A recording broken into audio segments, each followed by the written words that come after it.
Hey y'all, this is El Thick Madame.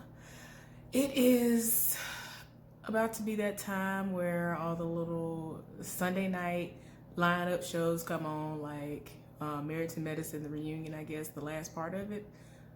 Did it come on yet or not? I think the third part comes on tonight. I think so. Because they randomly did 2 episodes last week at the same time, and I was like, why?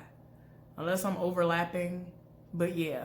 But Real Housewives of Atlanta is supposed to come on to my knowledge, unless I'm just thinking it is and it's not. But anyway, I have seen all parts of the second half of the docuseries Surviving R. Kelly.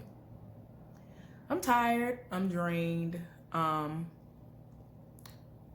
of the first things I want to say is there have been a lot of people who've come on there that have been actually deemed to be really out here using everything that has happened to their daughters as a stepping stool for themselves. The main one being Tim Savage. And it's like I didn't want to believe that that was the case, but there are so many cases where people really are out here using their kids for a come up. And I mean like the smallest of checks, which is very ridiculous. And I didn't want to believe that.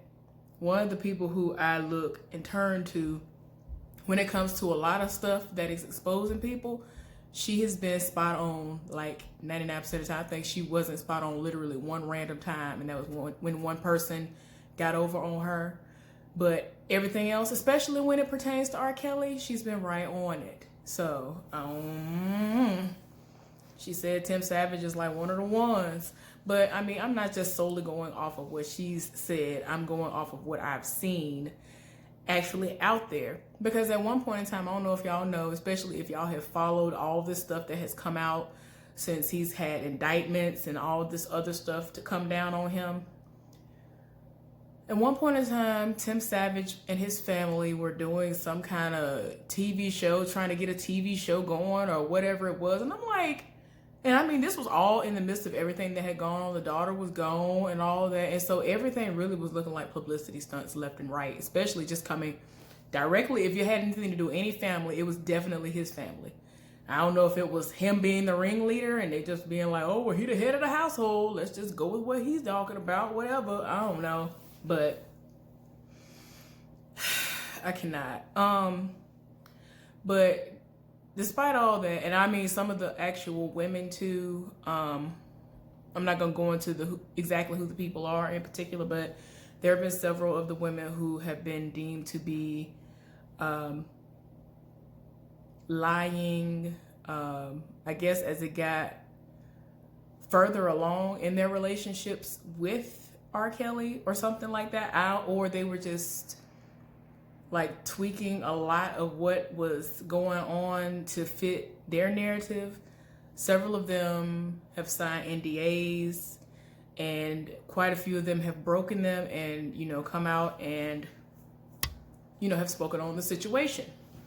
One of the parts that I saw that really struck a chord within me was when the Hair Braider came out. So that was like the third or fourth one, and it was like almost the whole thing was about her. And with all the other ones, they have splices of everybody, whether it's parents, people who've worked under R. Kelly, who really do support him, meaning that I'm gonna get into that. I don't even want to get into specifics of that because I'm gonna speed through that because that's some foolishness. But anyway, like I was saying, the Hair Braider, she was like the third or fourth one part on this second, go round of Surviving R. Kelly. And so, in all honesty, basically what happened with her, if you haven't seen it, what she did was she became his hair braider. Apparently, wherever she's from, I think she's from somewhere in Chicago or whatever, she's a hair braider and a very good one. And, like people lived for her braiding hair in general, like people lived for her. And I guess he caught wind of her and, ended up somehow braiding his hair. She was happy. He would call her regularly.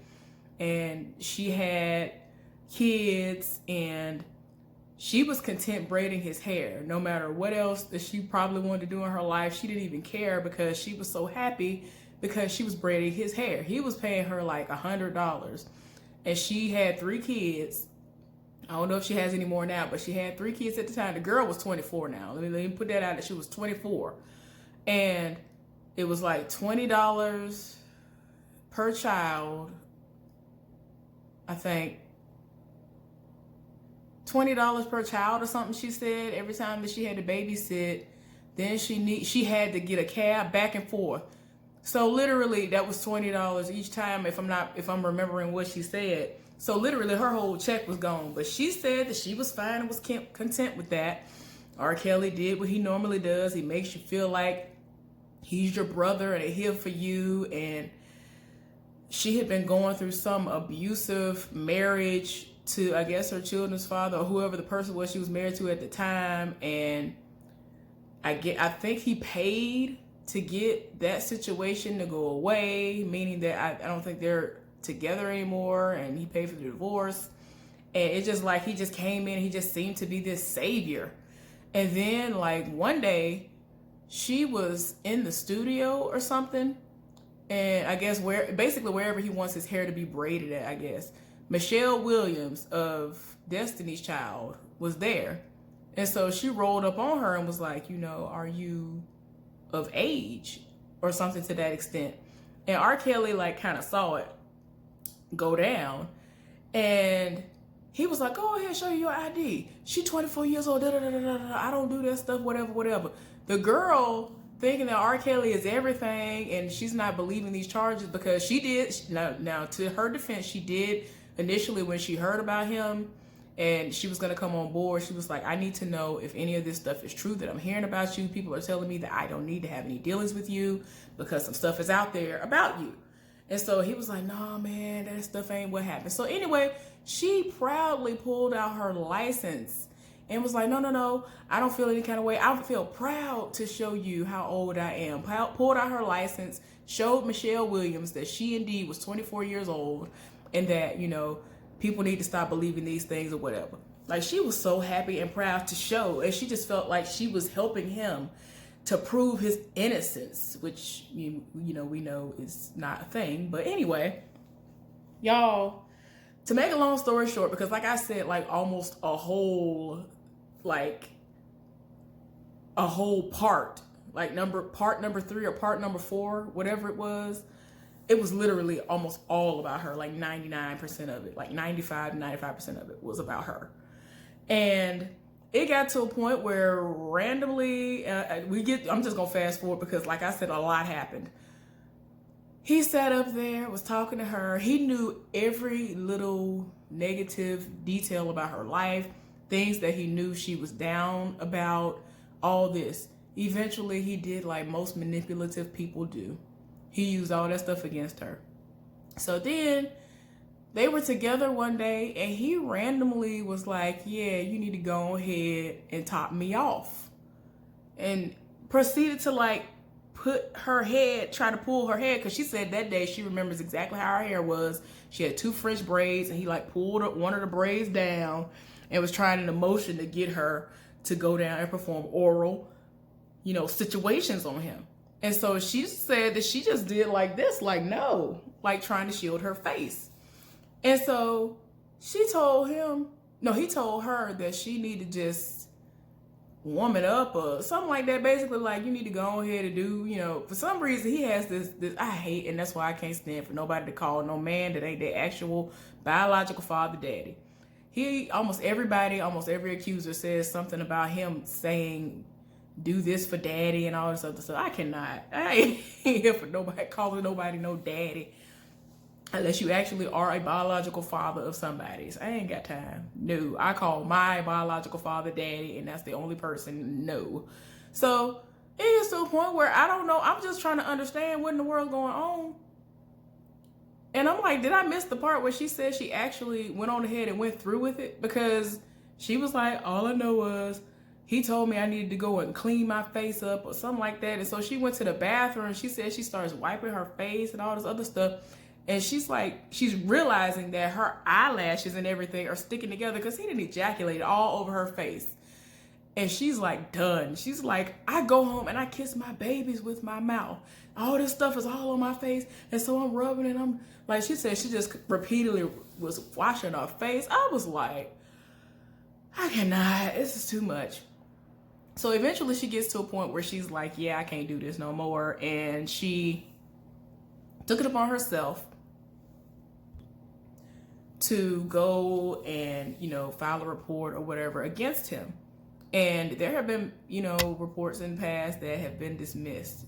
Like there was they basically called this one woman the first one. I guess the first person who actually came to the forefront and was like, this is something that happened. All this stuff, and nobody ever did anything. Nobody believed her. But anyway, this person, she went and, they were going to go and, see what was going on at the house. And so something happened. It went to the studio or whatever. And when the first report or whatever went out, something like that happened where when she did the file a police report or whatever it was she did, she filed, I think he got in his feelings because she was just like, nah, I can't, work in that situation. And, she wasn't going to have no job basically. So they needed to know that she was being honest. And so they literally are at the studio, whichever studio they were at. I think this was the Chicago one. And they are there. They are raiding it. And I think she ended up being put up in like police custody in some hotel somewhere. And she sent her kids away.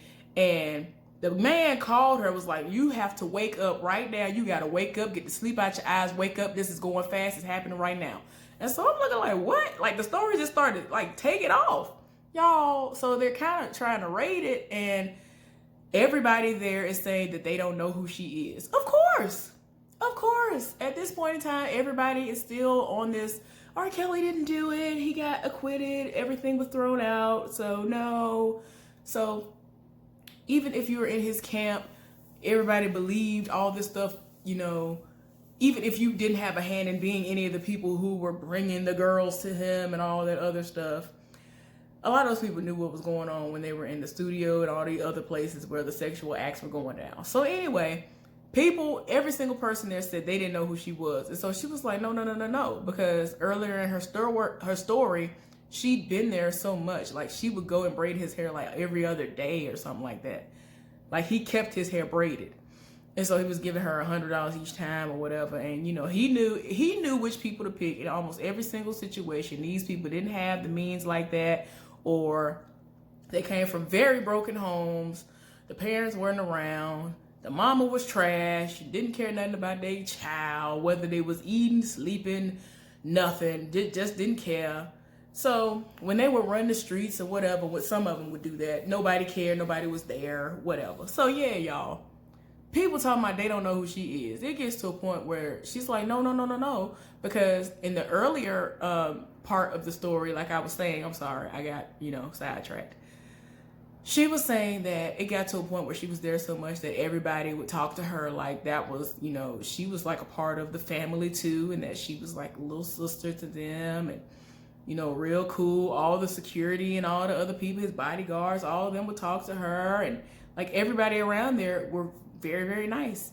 And this was all before R. Kelly started doing the stuff he was doing, towards her. He came at her sideways out of nowhere, and he'd never come at her sideways before. So I'm like, oh, okay, this is crazy. So nobody's acting as though So he was like, you have to tell me something about this place that nobody would know about unless they've been here. So she ended up telling him that there were like certain type of pills in front of like Grammys or something. And so she said she's on the phone with this man and he's running, and you can hear him like panting and breathing a certain way because he's running, trying to go to the location that she's talking about and all this other stuff. Said it was like on some glass stand or whatever. He found it. And even before then, she was like, no, I was there. She wasn't even there that long ago. And she was like, my bag is still there. So how can they say I'm not there? I left my bag there. She had some plastic bag that had her hair supplies and stuff in it that she uses on him. It wasn't in the studio or wherever they were. wasn't in there. Y'all, after he found the pills, whatever these pills was, they searched, they had she was like, the guy was like, okay, when you did that, when you told us that just bought us 2 more hours to search. So they searched the premises. They went outside actually went out into the trash and everything, and they found her bag of stuff in the trash. Everything that she said was in that bag, it was literally in that bag. And I'm like, y'all dumb. Y'all are dumb. Like, everybody on his team is dumb. It's like, it's already bad enough y'all doing and basically are supporting what he's doing. A lot of y'all know what he's doing. Somebody sat up there and just threw the bag in the trash. Like, oh, well, let me just throw it in the trash. What? You just threw it in the trash and that was it. And it's like, I'm almost inclined to believe that when the raid was going on, somebody was like, well, let me go take this bag out the door now. It was just still there. Like, I don't know. Like, I can't. Just threw it in the trash. I would have made sure I went down the street or something. Like, if I'm trying to be crafty like that, and you already know she might be off the rail, I don't know. I'm not trying to tell nobody what to do because I don't condone what he has been doing. I'm just saying, to me, these people are just dumb. I just can't. So, all the stuff that she had been saying was lining up. And, I mean, as we all know, he's still been getting away with stuff. So, y'all, I was just tired. Then, after her part was gone, they started going back and forth between the different people who have accused him of these things. And then the last episode or two, we saw Azriel and Joycelyn's parents. The Savages, as far as the daddy is concerned, I think it's the one who irks my soul. And like I said, I've seen things and I'm just like, I'm not really going to sit up here and believe that you are all the way here for your daughter like that. Just because he helped to create a child don't mean he care. And then there was one part in the interview where the wife was talking and she was saying that Joycelyn was being coached by R. Kelly in a way that really made that daddy look like he was doing sexual things to the daughter, and that's why she left. And then it's like, I'm like, I don't know if it was timing or how they were splicing it in, but it was just the way he was looking away and looking down. I was like, if we ever hear some information come out that you've been doing something to her, oh yeah, you gonna be put up under the jail and hopefully right in the cell with R. Kelly if he is still alive to tell the story. I'm just saying, like, this is ridiculous. But yeah, he irks my soul. I cannot. But it was just a lot. Like, that docuseries took a lot out of me. And I just feel as though if you've never been in any situation, even remotely close to that, like you've never been raped, if you've never been molested, if you've never had somebody be any type of a sexual predator, anything like that towards you, and you haven't, I mean, I guess a lot of people are brainwashed. That's what we have to understand. That stuff is real. And I feel like that's why so many people are just easily inclined to believe that these people are lying. And then the ones who literally are living from pillar to post and don't have any money, when they signed the NDAs, they were like, yep, they took the money. So look at that. That's what it is. And I'm like, most of the people who he was basically baiting and they're now in those situations and were in those situations, they didn't have the money. He had all this money. So of course money is enticing them. And now they're just like, well, dang, I'm at a crossroads. I feel like ain't nobody gonna believe me, so why even tell anybody? Like, that's how a lot of people felt anyway when they signed those in the NDAs. And I feel like that's very sad. Because to this day, I don't care. You gonna know that that's something that's happened to me. You know what I'm saying? It took me a long time to tell my parents because I was so broken and damaged on the inside. I was so hurt. I was struggling so bad with it. So I can only imagine all the traumatic stuff that these people have gone through.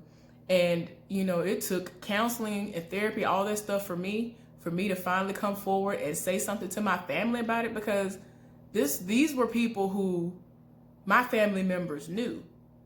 a lot of this stuff happens within your family, people who close to your family, all that stuff. And that's exactly what my situation was when I got molested and when I got raped the first time.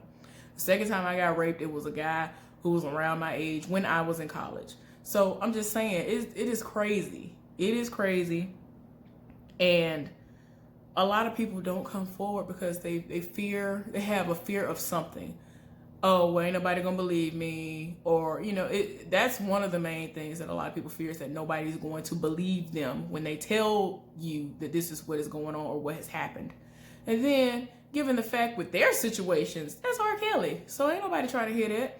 And a lot of those people have had death threats and been told, you lying, why you lying on him?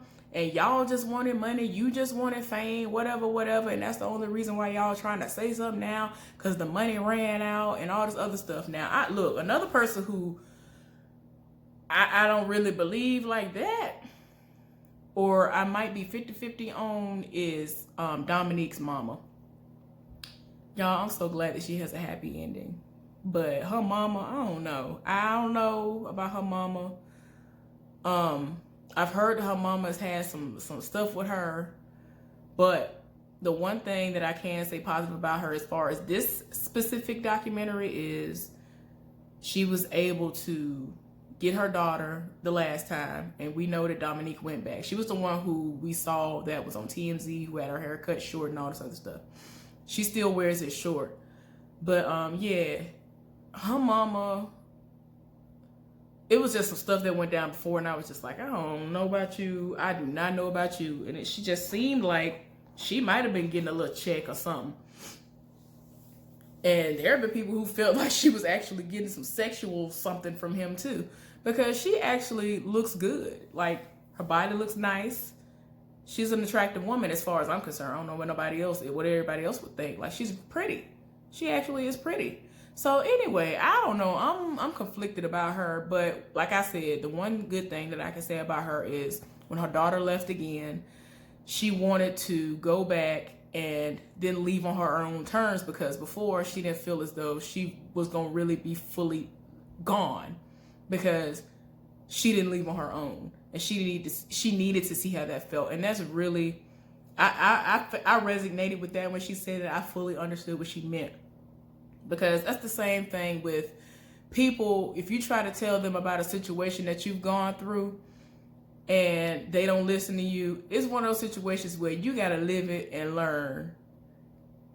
And I mean, I've gone through that before. My parents would try to tell me something, and there were situations where I didn't know they'd gone through it, and that's why they were telling me that. And there were some times where I'm just like, I ain't trying to hear nothing y'all talking about. And I had to live and go through it myself, and then I learned my lesson. I learned from it. I was able to be like, okay, that's what they meant. And now I know what they're talking about. But yeah, it was a lot. She actually, when her daughter came back, her daughter's hair was short. And so she said that what she did was, since her daughter was in a really dark place, she was completely different from how she was before, to be on the same, level and, all that with her daughter. She wanted to stand and be united with her daughter, and she cut her hair. Her hair is cut short. She cut her hair all the way off. I don't know if she had that much hair to begin with, because I think that when they did the first docuseries, she had weave in it, so I don't know. I don't even know how long her hair was, but she cut her hair off to show solidarity. And they had really gorgeous pictures together. I was like, oh, okay, you got a brownie point for that one, girl, but I still don't know about you.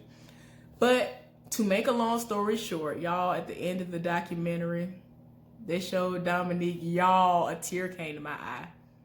She is pregnant. She has a boyfriend, and she's pregnant, and she's having a little girl. She said at first she thought she wanted to have a boy, but she is so blessed to be having a little girl. I was like, oh my God. So she has a happy ending. I am so happy. And her hair is cute. Like, her hair is like shaved all around, and then she has like a part in the middle, and she had it dyed blonde, but it's really cute. But I was like, oh my gosh. So she actually is one who, I actually believe her. I don't care nobody else, some of these other accusers. I 100% fully believe everything that she's gone through. Some of these other people, I don't know. But yeah, I really hope that the majority of these people who have spoken out, you know, really are telling the full-on truth, and they aren't just making up some stuff as they go along.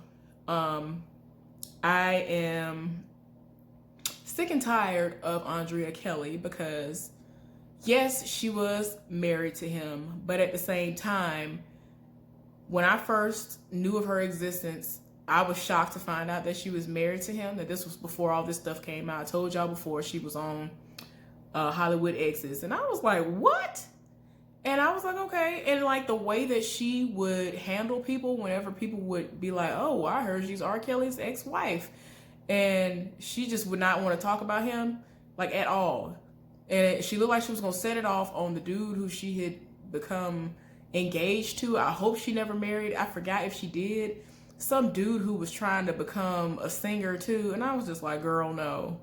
And you could tell he was trying to be a hanger-on, and she has so many connections in the business because she's a successful choreographer and dancer and all that other stuff.